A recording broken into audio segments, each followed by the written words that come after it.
નમસ્કાર મિત્રો, વિડીયોમાં તમારું સ્વાગત છે। તો મિત્રો, અત્યારની ખૂબ જ મોટી અને દુઃખદ ખબર સામે આવી રહી છે। તો મિત્રો, તમને જણાવી દઈએ કે ગાંધીનગર જિલ્લાના કલોલ નજીક છત્રાલ રોડ પર પાનોડ ગામની સીમમાં ગોપાલકાંટા પાસે રહેતા એક પરિવારના 6 મહિના અને 12 દિવસના બાળકનું અપહરણ થયાની ચોંકાવનારી ઘટના પ્રકાશમાં આવી છે।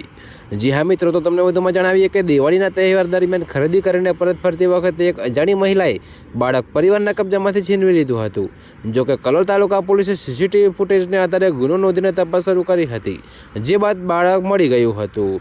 તો મિત્રો, તમને વધુમાં એ પણ જણાવીએ કે પોલીસ સૂત્રોના જણાવ્યા અનુસાર કલોલ તાલુકાના પાનોડ ગામની રહેવાસી કલાબેન અનવરભાઈ મીર દિવાળીના તહેવારને કારણે સવારે તેના નણંદ લાસાબેન, તેના 2 પુત્રો સમીર 8 વર્ષ, શાહરૂખ 6 મહિના અને 2 દિવસ અને તેના નણંદના પુત્ર સબ્બીર સાથે કલોલમાં ફરવા ગઈ હતી। તો મિત્રો, અત્યારે હાલ માટે આટલું જ। મળીશું નવી અપડેટ સાથે। અને જો તમને મારા વિડીયો પસંદ આવતા હોય તો વિડીયોને લાઇક, કોમેન્ટ, શેર અને અમારી ચેનલને સબસ્ક્રાઈબ કરવાનું ભૂલતા નહીં મિત્રો।